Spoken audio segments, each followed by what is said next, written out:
Hello, ഇന്നത്തെ കഥയിലേക്ക് എല്ലാവർക്കും സ്വാഗതം. അങ്ങനെ ദേഷ്യത്തോടെ ദേവയാനി പറയുന്നുണ്ട്, ഞാനൊരു കാര്യം പറഞ്ഞേക്കാം. അനാമിക മോൾ ഇങ്ങോട്ടേക്ക് വന്നു കഴിഞ്ഞാൽ അവൾക്ക് വെച്ച് വിളമ്പേണ്ട ചുമതല നിങ്ങൾക്ക് രണ്ടുപേർക്കുള്ളതാ. പക്ഷെ നവ്യ അതിനൊന്നും കേട്ട് നിൽക്കുന്നുണ്ടായിരുന്നില്ല. നവ്യ പറയുന്നുണ്ട്, അമ്മ എനിക്ക് വെച്ച് വിളമ്പാനൊന്നും അറിയില്ല. പിന്നെ നിനക്ക് എന്താടി അറിയുന്നത്? എനിക്ക് അങ്ങനെയുള്ള കാര്യങ്ങളൊന്നും അറിയില്ല. അമ്മായിക്ക് എന്തെങ്കിലും പറയാനുണ്ടെങ്കിൽ അത് അമ്മായി നേനയോട് പറഞ്ഞാൽ മതി. ഞാനെല്ലാം കേട്ട് നിൽക്കുമെന്നും വിചാരിക്കേണ്ട. അത് കേട്ടപ്പോൾ തന്നെ ജലജ പരിഹസിക്കുകയാണ്. ഇവള് വലിയ കൊമ്പത്തെ ആളല്ലേ, ഇവളെ ഒന്നും പറയല്ലേ ഏട്ടത്തി. പറഞ്ഞാൽ ചിലപ്പോൾ ഇവള് തല്ലീന്ന് വരും. അപ്പം നവ്യ പറയുന്നുണ്ട്, ഞാൻ തല്ലത്തും കൊല്ലത്തും ഒന്നുമില്ല. പക്ഷെ ഇങ്ങോട്ട് എങ്ങനെ പ്രതികരിക്കുന്നുവോ അതേ നിലവാരത്തിലായിരിക്കും അങ്ങോട്ടും പ്രതികരിക്കുക. കൂടുതൽ പ്രശ്നമുണ്ടാന്ന് കരുതിയിട്ട് മുത്തശ്ശി ഇടയിൽ കയറുകയാണ്. എന്തായാലും ഈ മണ അടിച്ചപ്പോൾ വിശപ്പ് കൂടി. ഭക്ഷണം കഴിച്ചിട്ട് നമുക്ക് ബാക്കിയുള്ള കാര്യങ്ങളൊക്കെ സംസാരിക്കാം. അപ്പം ദേവയാനി പറയുന്നുണ്ട്, ഒരു ആനയെ തിന്നാനുള്ള വിശപ്പുണ്ട്. എന്നിട്ട് അമ്മയുടെ കൈയും പിടിച്ചിട്ട് ദേവയാനിയും ബാക്കിയുള്ളവരൊക്കെ പിന്നാലെ തന്നെ പോവുകയാണ്. ആ സമയത്ത് നയനെ ഇങ്ങനെ സംശയത്തോടെ നിൽക്കുന്ന കണ്ടിട്ട് നവ്യ ചോദിക്കുന്നുണ്ട്, നീ എന്തിങ്ങനെ നിൽക്കുന്നേ?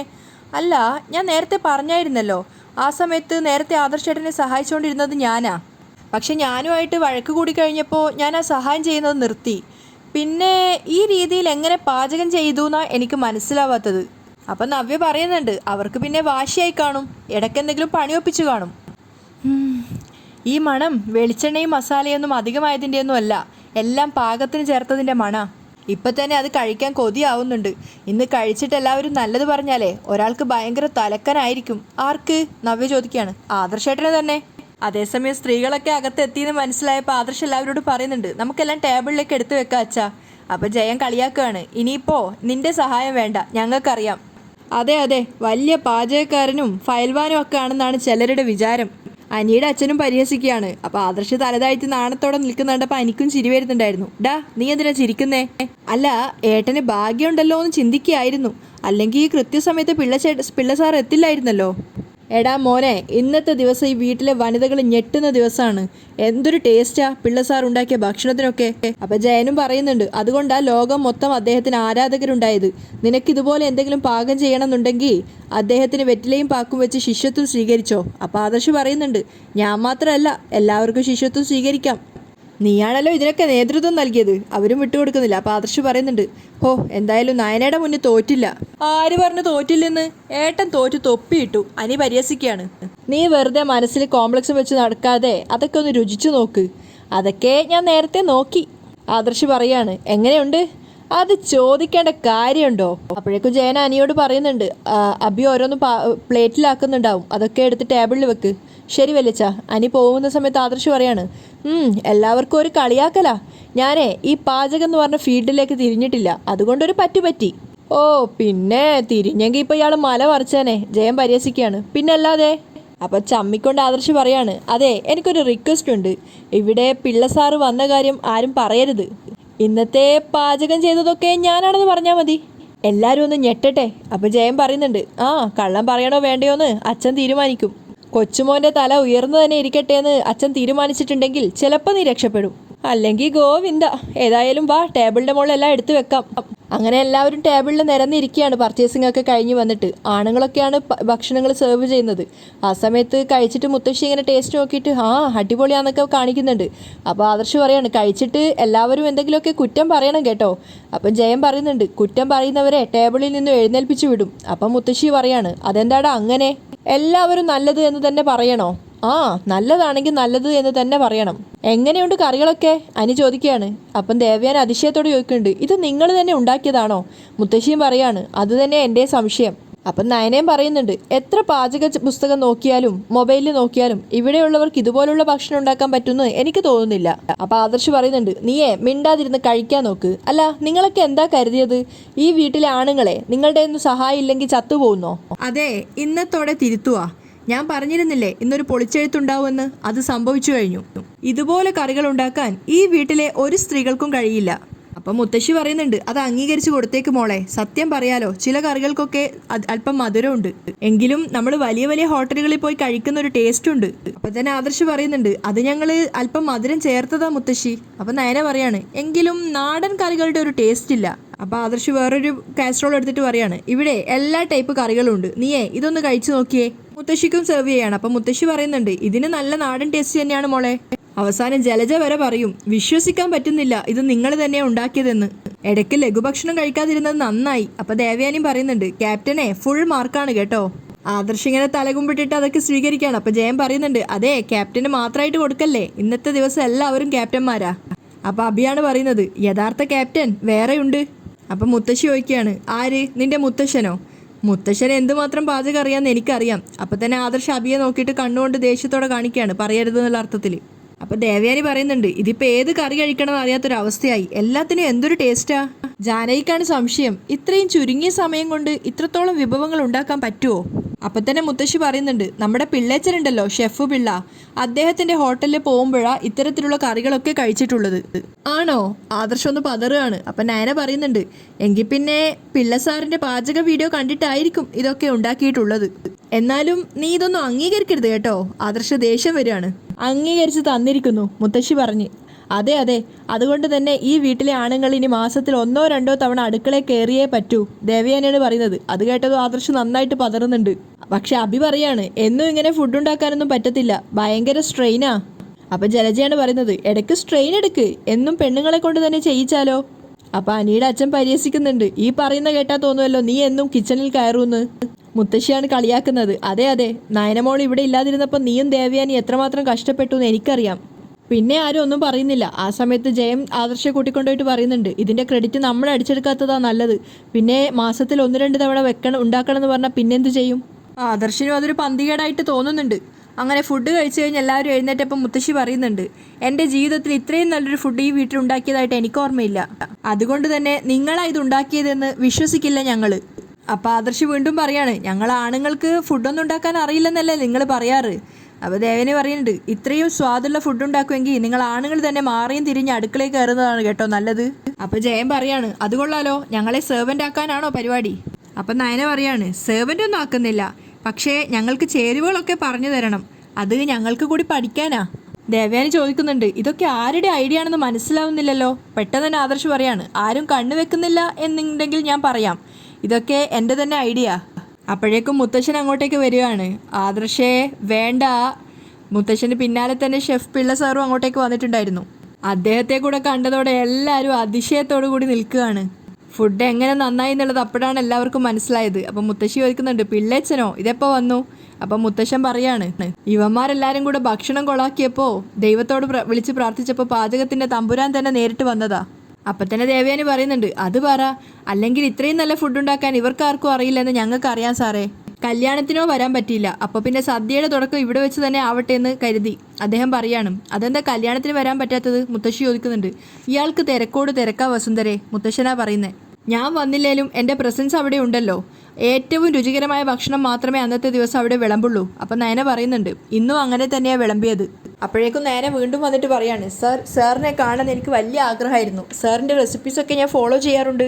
അപ്പോഴേക്കും മുത്തശ്ശൻ നയനയെ പരിചയപ്പെടുത്തി കൊടുക്കുകയാണ്, മൂത്ത കൊച്ചുമോൻ്റെ ഭാര്യയാണെന്ന്. അപ്പോൾ അദ്ദേഹം തന്നെ പറയുന്നുണ്ട്, ഞാൻ ടി വിയിലൊക്കെ ഒരുപാട് കണ്ടിട്ടുണ്ട്, മോക്ക് എന്താ വേണ്ടത്? അദ്ദേഹം വാത്സല്യത്തോട് ചോദിക്കുകയാണ്. ഒരു സെൽഫി, നയന പറയുന്നുണ്ട്. അല്ലെങ്കിൽ ഒരു സെൽഫി മാത്രമല്ല, ഒരുപാട് ഫോട്ടോസൊക്കെ എടുത്തിട്ടേ പോകുന്നുള്ളൂ.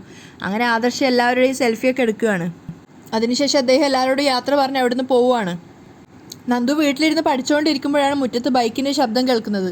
നോക്കുമ്പോൾ അനിയാണ്. അവൻ ഇറങ്ങി വരുന്ന കണ്ടപ്പോൾ തന്നെ നന്ദുവിന് ആകെ ഒരു ഭയപ്പാടാണ് ഉണ്ടാകുന്നത്.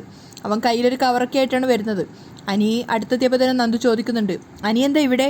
എന്താ എനിക്ക് ഇങ്ങോട്ടേക്ക് വരാൻ പാടില്ലേ? അനി തിരിച്ചു ചോദിക്കുകയാണ്. അത് പിന്നെ ഇവിടെ അച്ഛനൊന്നുമില്ല, നന്ദു ഉണ്ടല്ലോ, അത് മതി, നമ്മൾ സുഹൃത്തുക്കളായിരിക്കണമെന്നാ നയനേടത്തി പറഞ്ഞത്. അങ്ങനെ തന്നെയാണല്ലോ നന്ദുവും പറഞ്ഞത്. പിന്നെ സുഹൃത്തിനെ കാണുമ്പോൾ എന്താ ഇത്ര പതർച്ച? ഇതൊരു സാരിയാ? അയ്യോ, എനിക്കും അച്ഛനുള്ള ഡ്രസ്സൊക്കെ ആദർശേട്ടനും നയനേടത്തി വന്നപ്പോൾ തന്നായിരുന്നല്ലോ. നന്ദു പറയാണ്, ആയിക്കോട്ടെ, ഇതൊരു സാരിയാ. എൻ്റെ കല്യാണത്തിന് എല്ലാവർക്കും ഡ്രസ്സ് എടുത്തപ്പോൾ ഒരു സാരി ഞാൻ നന്ദുവിനും എടുത്തു, അത് നേരിട്ട് തരണമെന്ന് തന്നെ തോന്നി, ഇതാ എന്ന് പറഞ്ഞുകൊണ്ട് നന്ദുവിന് നേരെ നീട്ടുകയാണ്. എന്നിട്ട് അവൻ പറയുന്നുണ്ട്, പിന്നെ എനിക്കൊരാഗ്രഹമുണ്ട്, എൻ്റെ കല്യാണത്തിന് നന്ദു ഈ സാരി തന്നെ ഉടുക്കണം. അതൊക്കെ കേൾക്കുമ്പോൾ നന്ദുവിന് ഭയങ്കര വിഷമം ഉണ്ടാവുകയാണ്. അതുപോലെ തലേ ദിവസം തന്നെ വരണം. ഇനി ഞാൻ നന്ദുവിനെ ശല്യം ചെയ്യില്ല. നന്ദുവിനെ മനസ്സിലാക്കാതെ പോയത് എൻ്റെ തെറ്റാ. ഈ ലോകത്തിലെ ആണിനും പെണ്ണിനൊക്കെ ആരോടെങ്കിലുമൊക്കെ ഇഷ്ടം തോന്നാറുണ്ട്. കല്യാണത്തിന് മുമ്പ് അങ്ങനെ തോന്നാതിരിക്കണമെങ്കിൽ നമ്മൾ ബ്രഹ്മചാരികളായിരിക്കണം. അതുകൊണ്ട് കഴിഞ്ഞതൊന്നും മനസ്സിൽ വെക്കണ്ട. നന്ദു ഇപ്പം കൂട്ടുകാർക്കൊപ്പം ജോളിയായിട്ട് നടക്കുന്നുണ്ട്. പിന്നെ എന്നെ കണ്ടപ്പോൾ എന്തുകൊണ്ടാണ് പതറിയത് എന്ന് മനസ്സിലാവുന്നില്ല. അപ്പം നന്ദു പതറിക്കൊണ്ട് പറയാണ്, അത് പിന്നെ ആരുമില്ലാത്ത സമയത്ത് ഒട്ടും പ്രതീക്ഷിക്കാതെ അനി വന്നപ്പോൾ ഞാനൊന്ന് പകച്ചുപോയി. അപ്പോൾ അനി പുഞ്ചിരിച്ചുകൊണ്ട് പറയാണ്, ഓ ഇനി പ്രേമാണ്, നന്ദു ഇല്ലാതെ എനിക്ക് ജീവിക്കാൻ പറ്റില്ല എന്നൊക്കെ ഞാൻ പറയുമെന്ന് പേടിച്ചു കാണും അല്ലേ. ഇപ്പോഴും എൻ്റെ ഉള്ളിൽ ഇഷ്ടമുണ്ട്. അത് കേട്ടപ്പോൾ നന്ദു ശരിക്കും ഒന്ന് വല്ലാതാവുകയാണ്. പേടിക്കേണ്ട, ഞാൻ എൻ്റെ മനസ്സിനെ മാറ്റിക്കൊണ്ടിരിക്കുക, അനി തന്നെ സമാധാനിപ്പിക്കുന്നുണ്ട്. ചിലപ്പോൾ കല്യാണശേഷം എല്ലാം മാറുമായിരിക്കും അനി പറയാണ്. ആ സമയത്താണ് ഗോവിന്ദൻ അങ്ങോട്ടേക്ക് വരുന്നത്. നന്ദുവിനെ അനിയനെയും കണ്ടപ്പോൾ പെട്ടെന്ന് അയാൾ പകച്ചു പോവാണ്. എന്താ മോനിവിടെ? മോളെപ്പോലെ തന്നെ അച്ഛനും തുടങ്ങിയോ? ഞാൻ വന്നപ്പോൾ നന്ദു ഇത് തന്നെയാണ് ചോദിച്ചേ. എനിക്കെന്താ അങ്കിൾ ഇങ്ങോട്ട് വരാൻ പാടില്ലേ? വരുന്നത് കൊണ്ട് കുഴപ്പമൊന്നുമില്ല. ഇന്ന് ഇങ്ങോട്ട് വരുമെന്ന് ആരും പറഞ്ഞില്ല. പറയാതെയാണ് വന്നത് നന്ദുവിനൊരു സാരി കൊടുക്കാൻ. ഏട്ടനും ഏട്ടത്തെയും ഡ്രസ്സുകൾ കൊണ്ടുവന്നു എന്നറിയാം, എങ്കിലും ഞങ്ങൾ സുഹൃത്തുക്കളല്ലേ അങ്കിളെ. അപ്പോൾ ഞാൻ കൊടുക്കുന്ന സാരി എടുത്തുകൊണ്ട് നന്ദു കല്യാണത്തിന് വരണമെന്ന് എനിക്കൊരാഗ്രഹം, അതുകൊണ്ട് വന്നതാ. അപ്പോഴേക്കും നന്ദു വേഗം പറയാണ്, ഞാൻ ചായ എടുക്കാമനി. അയ്യോ ഒന്നും വേണ്ട. അപ്പോഴേ അങ്കിളെ 2 ദിവസം മുന്നേ രണ്ടുപേരും വരണമെന്ന ആഗ്രഹം. എന്തായാലും തലേ ദിവസമെങ്കിലും അവിടെ എത്തിയിരിക്കണം. അപ്പം ഗോവിന്ദൻ പറയുന്നുണ്ട്, ഞാനത് ആദർശ് മോന് വാക്ക് കൊടുത്തിട്ടുണ്ട്, അതുകൊണ്ട് ഉറപ്പായിട്ടും വന്നിരിക്കും. ശരി നന്ദു, കാണാം. അനി യാത്ര പറഞ്ഞ് ഇറങ്ങുകയാണ്. അനി അവിടുന്ന് പോയപ്പോൾ ഗോവിന്ദൻ നന്ദുവിനോട് ചോദിക്കുന്നുണ്ട്, എന്താ അനി സംസാരിച്ചത്? അങ്ങനെ പ്രത്യേകിച്ചൊന്നും പറഞ്ഞില്ല, ഇപ്പോൾ പറഞ്ഞതൊക്കെ പറഞ്ഞുള്ളൂ. തലേ ദിവസേ ചെല്ലണമെന്ന്, പിന്നെ ഈ സാരി എടുത്തുകൊണ്ട് കല്യാണത്തിന് ചെല്ലണമെന്ന്. ആ അതൊന്നും തെറ്റല്ല, എങ്കിലും നിങ്ങളെ ഒന്നിച്ചു കണ്ടപ്പോൾ ഞാൻ പേടിച്ചുപോയി. ഗോവിന്ദൻ ടെൻഷനോടെ പറയാണ്. അപ്പം നന്ദുവും പറയുന്നുണ്ട്, ഞാനും ചെറുതായിട്ട് പേടിച്ചായിരുന്നു. അവൾ നേരെ ആ ഗിഫ്റ്റും കൊണ്ട് റൂമിലേക്കാണ് പോകുന്നത്. ബെഡിലിരുന്നു കൊണ്ട് ആ സാരി അവൾ പൊതി അഴിക്കുകയാണ്. അതിനുശേഷം അത് എടുത്തിട്ട് അവൾ മുഖത്ത് നേരെ വെച്ച് സ്മെല്ല് ചെയ്തുകൊണ്ട് പൊട്ടി പൊട്ടി കരയാണ്. അതുപോലെ തന്നെ തിരിച്ചു പോവായിരുന്ന അനിയുടെ ഉള്ളിൽ നീറുന്നുണ്ടായിരുന്നു. കാരണം അത്രയേറെ പരസ്പരം സ്നേഹിക്കുന്ന രണ്ടുപേർ തമ്മിൽ വിട്ടു പിരിയുമ്പോഴുള്ള ആ ഒരു സങ്കടം ഉണ്ടായിരുന്നു രണ്ടുപേർക്കും. കാരണം അനിയുടെ ഉള്ളിൽ എത്രത്തോളം നന്ദു ഉണ്ടോ അതിനേക്കാൾ ഇരട്ടി നന്ദുവിൻ്റെ മനസ്സിനകത്ത് അനിയും ഉണ്ടായിരുന്നു. ഒരുപക്ഷെ അനി സ്നേഹിക്കുന്നതിനേക്കാളും കൂടുതൽ നന്ദു ആയിരുന്നു അനിയെ തിരിച്ച് സ്നേഹിച്ചിട്ടുണ്ടായിരുന്നത്. അതേസമയം നന്ദുവിൻ്റെ കൂട്ടുകാർ വന്നപ്പോൾ അവർ പറയുന്നുണ്ട്, എടി നിൻ്റെ ചേച്ചിമാരുടെ കല്യാണത്തിന് ശേഷം ഞങ്ങൾ അനിയെ പരിചയപ്പെടുന്നത്, പോരാത്തതിന് അവൻ നിൻ്റെ ബന്ധുവും, എന്നിട്ട് അവൻ്റെ കല്യാണത്തിന് 2 ദിവസം മുന്നെങ്കിലും നീ അവിടെ പോയി നിൽക്കേണ്ടതല്ലേ. അപ്പം നന്ദു പറയുന്നുണ്ട്, എന്തോ എനിക്കങ്ങോട്ട് പോകാൻ തോന്നുന്നില്ല. നിൻ്റെ ഈ പെരുമാറ്റമൊക്കെ കാണുമ്പോഴാണ് ഞങ്ങൾക്ക് സംശയം നീ അവനെ സ്നേഹിക്കുന്നുണ്ടോ എന്നുള്ള കാര്യത്തിൽ. അവരും തിരിച്ചു പറയാണ്. അപ്പം നന്ദു ദേഷ്യത്തോടെ പറയുന്നുണ്ട്, അവൻ്റെ കല്യാണാ, ഇനിയെങ്കിലും നിങ്ങൾക്ക് ഇത്തരത്തിലുള്ള സംസാരമൊന്നും നിർത്തിക്കൂടെ? അപ്പം അവർ പറയാണ്, നീ ഞങ്ങളെ ബോധിപ്പിക്കാൻ വേണ്ടി അടിച്ചു പൊളിച്ച് നടക്കുന്നുണ്ടെങ്കിലും നിനക്ക് ഇപ്പോഴും എന്തൊക്കെയോ വേദനയുണ്ട്. അത് ശരിയാ, നീ പഴയ നന്ദു ആയിട്ടില്ല ഇതുവരെ. മറ്റവൻ വീണ്ടും പറയാണ്. അപ്പം നന്ദു ദേഷ്യത്തോടെ പറയുന്നുണ്ട്, നിനക്കൊക്കെ ഈ ഫ്രണ്ട്ഷിപ്പ് ഇതുപോലെ നിലനിൽക്കണമെന്ന് ആഗ്രഹമുണ്ടോ? അങ്ങനെയെങ്കിൽ ഇത്തരം സംസാരം നിർത്തണം. എടാ, എൻ്റെ 2 ചേച്ചിമാരും ആ വീട്ടിലെ മരുമക്കളാ. അവർ തന്നെ വലിയ ബുദ്ധിമുട്ടിലാണ് അവിടെ കഴിയുന്നേ. അതിന് പിന്നാലെ അവിടെ പോവാൻ ഞാൻ ആഗ്രഹിക്കുമോ? ഒരു കോമൺ സെൻസ് ഇല്ലാതെയാണ് നീയൊക്കെ സംസാരിക്കുന്നേ. അല്ലെങ്കിൽ പിന്നെ നീ ഇപ്പം അങ്ങോട്ടേക്ക് പോവേണ്ടതല്ലേ? അവർ ചോദിക്കുന്നുണ്ട്. അത് പിന്നെ അച്ഛൻ പോവുകയാണെങ്കിൽ ഞാനും പോവും. ഇപ്പം അച്ഛനാണെങ്കിൽ വീട്ടിൽ ഒറ്റയ്ക്കാ. നിങ്ങൾക്കൊക്കെ അറിയാലോ, അച്ഛനിടയ്ക്ക് നെഞ്ചുവേദന വരാറുള്ളതാ. അങ്ങനെയുള്ളപ്പോൾ എനിക്ക് ഇവിടെ നിന്ന് പെട്ടെന്ന് മാറി നിൽക്കാനാവില്ല. അപ്പോൾ അവർ പറയുന്നുണ്ട്, അച്ഛന് വേണമെങ്കിൽ കൂട്ടുകിടക്കാൻ ആ കടയിലെ പയ്യൻ വരുമല്ലോ. മാത്രമല്ല ഇടയ്ക്ക് നിൻ്റെ അമ്മ ഇവിടെ വന്നിട്ടുണ്ടായിരുന്നല്ലോ, എന്നിട്ടും നീ അങ്ങോട്ടേക്ക് പോകാൻ വലിയ താല്പര്യമൊന്നും കാണിച്ചിട്ടില്ലല്ലോ. നീയൊക്കെ എന്നെ അങ്ങോട്ട് പറഞ്ഞു വിട്ടിട്ടേ അടങ്ങത്തുള്ളോ? നിങ്ങൾക്ക് ഇങ്ങനെ ഒരു സംശയം ഉണ്ടാവുന്നതിന് മുമ്പ് ഞാൻ അങ്ങോട്ട് പോകുന്നത് നിങ്ങൾ ആരെങ്കിലും കണ്ടിട്ടുണ്ടോ? അവിടെ ഇപ്പം എൻ്റെ 2 ചേച്ചിമാരുണ്ട്. അതിൻ്റെ കൂടെ ഞാനും അങ്ങോട്ട് പോയാൽ അവിടെ പലർക്കും അതൊന്നും ഇഷ്ടപ്പെടത്തില്ല. അപ്പോൾ അവർ പറയാണ്, ആ വിശ്വസിച്ചു. നീ പുറമേ എത്ര ഹാപ്പിയാണെന്ന് നടിച്ചാലും നിൻ്റെ മനസ്സിലുള്ളത് എന്താണെന്ന് നിൻ്റെ മുഖം തന്നെ പറയുന്നുണ്ട്. അവർ രണ്ടുപേരും അവിടെ നിന്ന് പോവുകയാണ്. അപ്പോൾ നന്ദു വിചാരിക്കുന്നുണ്ട്, ഇവന്മാരുടെയൊക്കെ സംശയം മാറ്റിയേ പറ്റൂ. ഇവന്മാരുടെ മാത്രമല്ല, എല്ലാവരുടെയും. അതേസമയം നയന ഒറ്റയ്ക്കിരുന്ന് ചിരിക്കുന്ന കണ്ടിട്ടാണ് ആദർശ് വരുന്നത്. ഇവക്കിതെന്ത് പറ്റി? നീ അതിനിങ്ങനെ ഒറ്റയ്ക്കിരുന്ന് ചിരിക്കുന്നത് എന്താ കാരണം എന്നറിയില്ലേ? പിള്ള സാറ് വന്നിട്ടില്ലേ കാണായിരുന്നു ചമ്മി നിൽക്കുന്ന ആദർശേട്ടൻ്റെ മുഖം. ഓ അതായിരുന്നോ? എന്നാലും നീ എന്നെ ചതിക്കുമെന്ന് കരുതിയില്ല.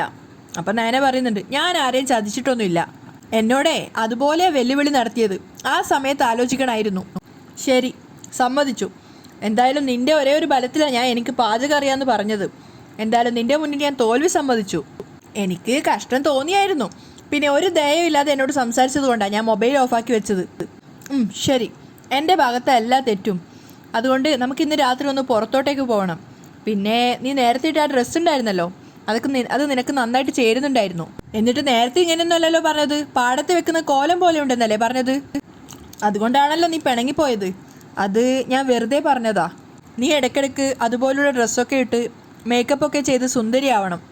ആഹാ, അപ്പോൾ ഞാൻ സുന്ദരിയാണോ? നിന്നോടുള്ള ദേഷ്യം കൊണ്ടാണ് തുടക്കത്തിൽ നിൻ്റെ സൗന്ദര്യം എനിക്ക് അറിയാൻ പറ്റാതെ പോയത്. പക്ഷേ ഓരോ ദിവസം കഴിയുന്തോറും നിൻ്റെ സൗന്ദര്യം കൂടിക്കൂടി വരികയാണ്. ഓ, ഞാൻ ഈ അടുക്കള പണിയൊക്കെ ചെയ്തിട്ട് ഇപ്പം എൻ്റെ കോലമൊക്കെ കെട്ടിയിട്ടുണ്ട്, നയന പറയാണ്. ഏയ്, നീയേ ഇവിടേക്ക് വന്നതിനേക്കാളും നന്നായിട്ടുണ്ട്. ഇപ്പോൾ ഒരുപാട് മാറിയിട്ടുണ്ട്. ചിലപ്പോൾ നിന്നെ സ്നേഹിച്ച് തുടങ്ങിയപ്പോൾ എനിക്കങ്ങനെ തോന്നിയതാണോ എന്ന് അറിയില്ല. ആദർശ് പ്രണയത്തോടെ പറയുന്നത് കേട്ടപ്പോൾ നയനക്കും അത് ഒത്തിരി സന്തോഷമാവുകയാണ്. അവിടെയാണ് ഇന്നത്തെ എപ്പിസോഡ് വൈൻഡപ്പ് ചെയ്യുന്നത്.